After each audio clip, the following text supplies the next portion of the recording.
Мен өзімді таныштырбай кеттім окшойт. Сарылдык уулу Илгиз Шаменов. Бұл Кемпир-Абад иши боюнча түрмөдө жаткан талапкердин ыйгарым укуктуу өкүлүмүн.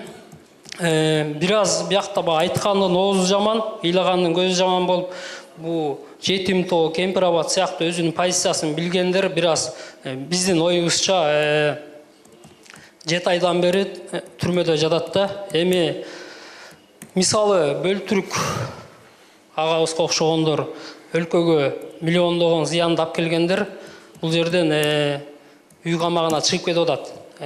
Бөлтүрүктүн агасы Өмүрбек Бөлтүрүк деген киши бар эле.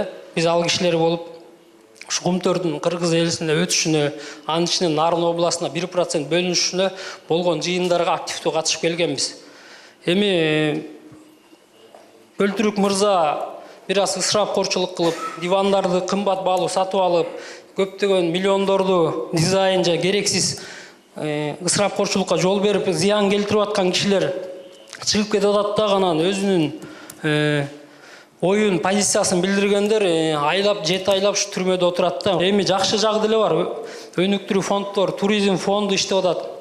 Нарын элине жана 1% бөлүп бердиңиз 0,6 кылып. Ошо фонд боюнча бир аз учкай айта кетейин, туура түшүндүңүздөр. 0,6% бөлүндү Нарынгачы Кумтөрдөн. Баткенге да 500 миллион фонд бөлүндү. Бул фонддордун кечиресиз бир аз положение менен уставтары так туура жазылбагандыктан рамкага кирип, эч ошо каражаттар эффективдүү иштебей атат. Эми иним эме боюнча угуптур, Кемпир-Абад боюнча. Камакта жатат, анан позициясын бербей деп атасыз. Качан кыргыз мамлекетине 100% пайдалуу чечим болуп аткандан кийин позициядан айланасыңбы? Колдоп бер да, колдо да андан көрө. Позицияңды өзгөрт да, өзгөртүп тур. Мына деп грамотный адам келип кагазды карайт биринчи очередь. Архивди карайт, архивде кандай экен мурун? Биздин пайдабызга чечилип атыптырбы азыр же зыян болуп атыптырбы? Біз 1 метр жерди бербейсек анда каршы чыкса болот. 1 сантиметр жер берген жокпуз да, биз алып келдик бүт баарын. Талаш жерде айылдар, 10 чакта айылдарда талаш жерлерибиз бар болчу. Жарымынан өтүп кеткен, жарылып. Алардын бардыгын алдык. Гавасайды алдык. Уңгартоону алдык. Уңгартоо сеники эмес болчу. Уңгартоо Өзбекстандын картасында мына момундай тоо турса 36 гектар жери деп чийилген, СССРдин картасында да, Кыргыздын, Өзбектин картасында да алардык болуп турган. Ошон үчүн Каримов алып келип 16-жылы танкасын коюп койгон. Бир киши барып туруп айта алган эмес, алып кой танкаңды деп. 2 жума алабыкка чаткал който албай турдуңар го. Чынбы же чын эмеспи? Ошону алып келдик, биз барып туруп. Картасынан азыр биздин картага кирди уже. Болду, эми ушуну сен талашпачы тоонун башын. Биз кыргыздар тоого эле шуркай берген калкпыз, тоодо жашаган калкпыз деп атып мына. Тил табышып атып алдык аны. Кемпир-Абад мына могул плотина болгон болсо 65 жыл алар башкарып келди. Чекесине 1 километр бара албайт элең, атат эле. Туурабы же туура эмеспи? 50%-на кирип алдык биз азыр. 50%-на кирдик. Биз да киребиз, мына 50 башкарабыз. Сууну ачсак да, жапсак да чогуу чечимди кабыл алабыз.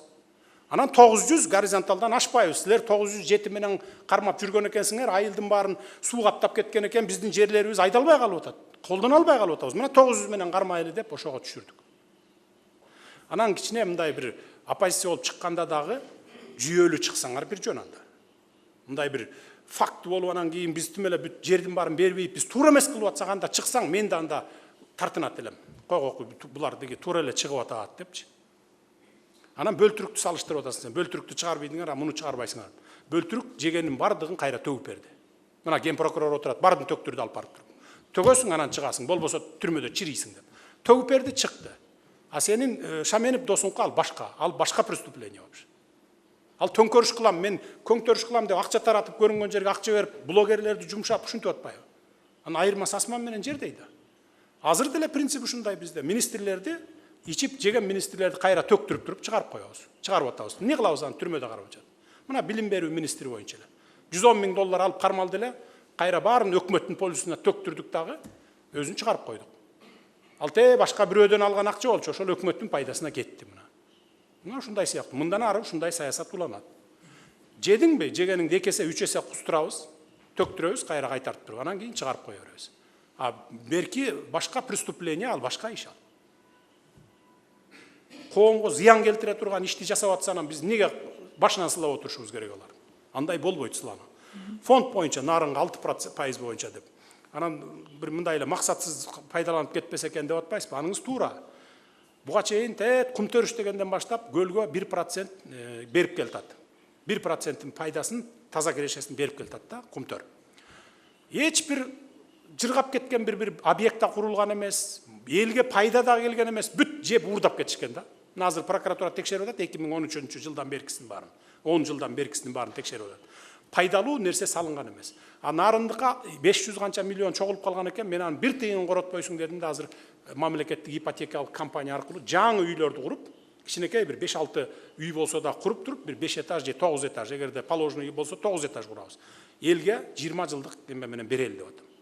Мына то есть түшкөн акча элге кичине пайдасын тийгизсин, бир көзгө көрүнөрлүк бир иш болсун деп ошону неме кылып атабыз. Мындан ары аларга сөзсүз неме болот.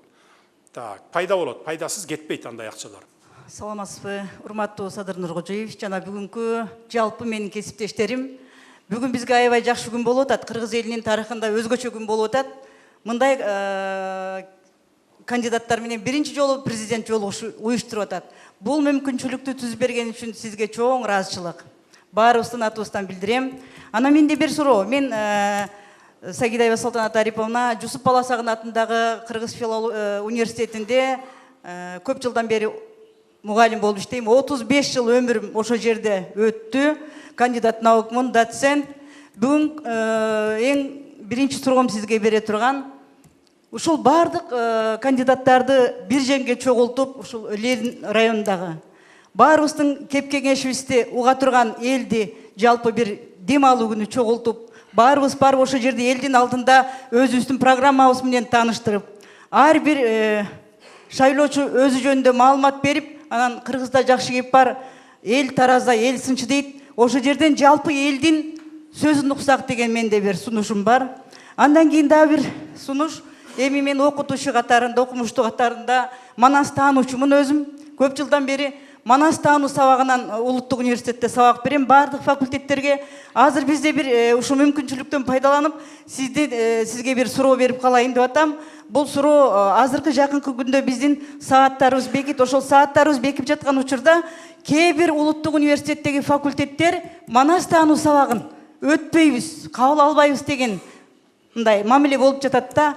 Анан кийин негизги кыргыз тилди өнүктүрүү маселеси, программасы бул азыркы мезгилде өтө көйгөйлүү маселелердин ичинен. Анан ушул кыргыз тилинин өзөктүү булагы, өзөгү ушул Манас эпосунда. Манаста биздин идеологиябыз, биздин жашообуз, көз карашыбыз, тарбиябыз баардык ошол Манас эпосунда.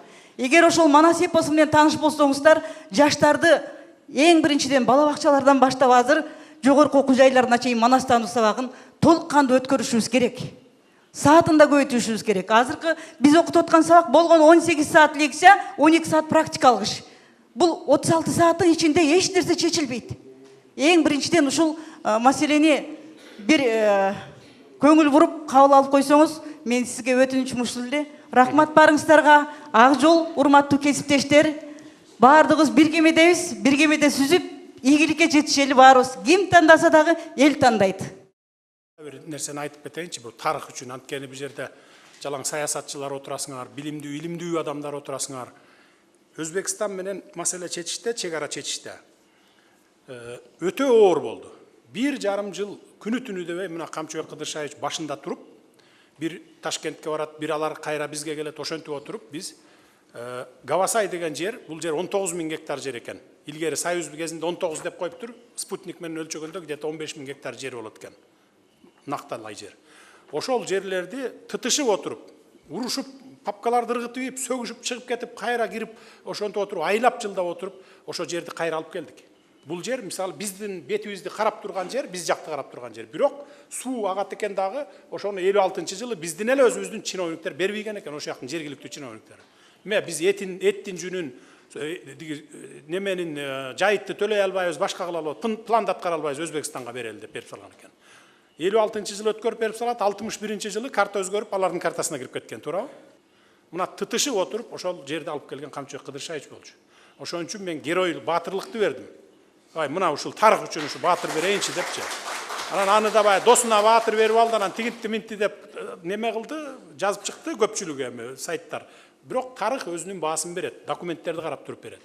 Сиздин демеңизди эске алабыз, сааттарыбызды караганда манас таануу менен кыргыз тилинин окутуусу боюнча деп. Мен муну билим берүү министрине айтып коеюн. Биздин мыйзамыбызда жазылып турат, бүт талапкерлердин бардыгына бирдей тең шарт түзүлүш керек деп. Ошол эле учурда карап көрсөк, материалдык, финансылык жагынан шарттар кээ бирөөнүкү көбүрөөк, кээ бирөөнүкү азыраак. Ошол эле учурда мыйзамыбызда дагы жазылып турат, бир кандидат 500-гө жакын агитатор алганга мүмкүнчүлүгү чейин деп турат да. Эми 500 деп орто эсеп менен эсептегенде 500 кандидатор алганга мүмкүнчүлүгү бар экен. Ошол эле учурда 500 мындай эсептеп карап көрсөк, 500 кандидат 500 агитаторду алса, анын айлыгын төлөп берсе, демек бул 500 голосту сатып алды деген сөз эмеспи? Ошону бир карап көрсөк, мүмкүнчүлүк бирөөлөрдө бар, бирөөлөрдө жок. Ошону бир тактап айтып неметип берсеңиздер, рахмат. Бул эми бул мыйзам менен кабыл алынган да, туура? Мыйзамда көргөзүлгөнбү? Бизде 500-гө чейин агитатор алса болот бир кандидат. контролдук текшерүүчү топ бар, ушул каржылоо боюнча жооп берет.